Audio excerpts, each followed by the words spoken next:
These Mandelson Files tell us three things about vetting, about potential conflicts of interest, and about cabinet relations. Let's start with vetting and arguably the flaws in that process. Here's the head of security talking about how essentially stuff was waved through. He says that Lord Mandelson was starting early because we have some wiggle room in the process, and Lord Mandelson's going to be able to see documents working up to secret. That's a classification of documents on the basis that he's already a lord. That tells you the vibe, the kind of approach in government that there was to the vetting. So look at other comments by security figures. So a member of the UKSV, Government Security Group, wrote to Peter Mandelson to say, people that you've got personal friendship have basically got to be declared as part of your vetting. We will be looking to focus on those individuals that have current or recent contact with. But this appeared to cause problems. And the official then wrote to another ally of Peter Mandelson to say, and to the peer himself, to say, I suggest that you hand over the handful of names you mentioned, even though you don't consider them close contacts. That'll reassure the vetting team that you've been comprehensive, even though it's quite artificial. That's quite something for a junior official to say, basically admitting that there is a level of artifice in that vetting that was already going very fast, and he was already seeing documents before the vetting was completed. But it all came out here in a very clear statement on the 30th of January 2025, that the Security Department of the Foreign Office approved developed vetting clearance for Lord Mandelson. So that's one element of what happened. But there's another element connected to conflicts of interest and vetting and due diligence that these documents highlight and throw a new light on, which is Peter Mandelson's relationship with individuals and companies that he used to represent when he was a lobbyist before he joined government as ambassador. Now, one of the firms that was represented by his old company, Global Counsel, a lobbying firm, was Palantir. And there's all sorts of clues in the document about the relationship with Palantir that Peter Mandelson kept after the point where he became ambassador. Look at this. On the 17th of February 2025, he writes to Peter Thiel's assistant. Peter Thiel is one of the founders of Palantir, to ask whether he could meet him in Miami. Now, look at this. This is later in March 2025, and it's an email from an investor in Palantir inviting Lord Mandelson to dinner and to a forum, and saying he's coming with Louis. That's Louis Mosley. You can see him up there. Louis Mosley is the UK head of Palantir.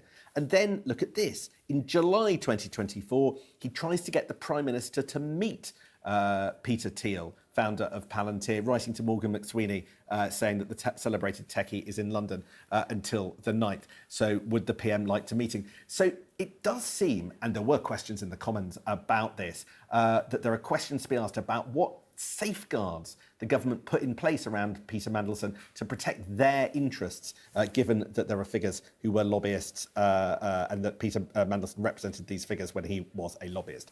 But this tranche of documents will be remembered most of all for what it tells us about the state of mind of the cabinet, because they appeared to open up to Peter Mandelson. Now, this doesn't necessarily look like it, but it's a transcript of a WhatsApp conversation. There are quite a lot of these to come between a minister and Peter Mandelson. The minister in question here is Torsten Bell, a high-flying pensions minister, and Peter Mandelson's asking him about the government and asking him about the Prime Minister and the Chancellor, and Torsten Bell says, obviously, the big picture is messy.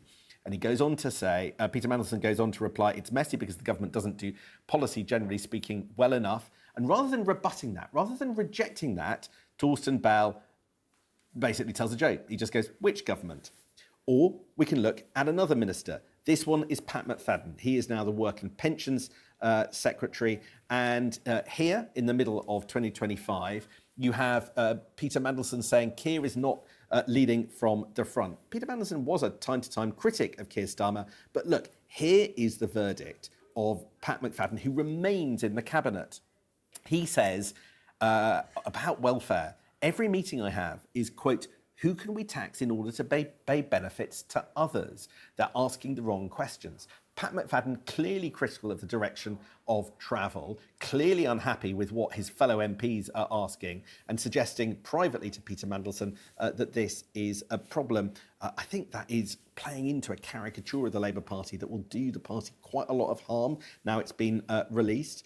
And on another point, Peter Mandel says, how is number 10 now in your view? And again, criticism, not good. Louis, Morgan and Vidya came to see me the other day. I don't think they know what they want. And if they pull me in, I'm not sure what to ask for to make it work. And I think that, again, gives you just a sense of the problems that there were in number 10. Keir Starmer, still the Prime Minister. Pat McFadden, still in the Cabinet. But people were falling all over themselves to curry favour and to get close to Peter Mandelson. This is Baroness Chapman, Jenny Chapman, a very close ally of Keir Starmer, and she invites herself effectively to stay in Peter Mandelson's residence in Washington because she's there for World Bank meetings. Peter Mandelson says, of course it's the White House Correspondents' Dinner, but we'll do a brunch for it at the Sunday residence. Amazing, thank you, kiss, kiss. That was the prevailing attitude to Peter Mandelson in these files. There was an element of hear no evil, see no evil amongst the wider government machine. Worth saying, some redactions in this document, quite a few. You don't get any sense of government policy. You don't get, because all of that was taken out for fear of embarrassing the Americans. There isn't Peter Mandelson's vetting file, so there is some stuff that we don't learn, but lots of embarrassing content that will be chewed over for some time to come.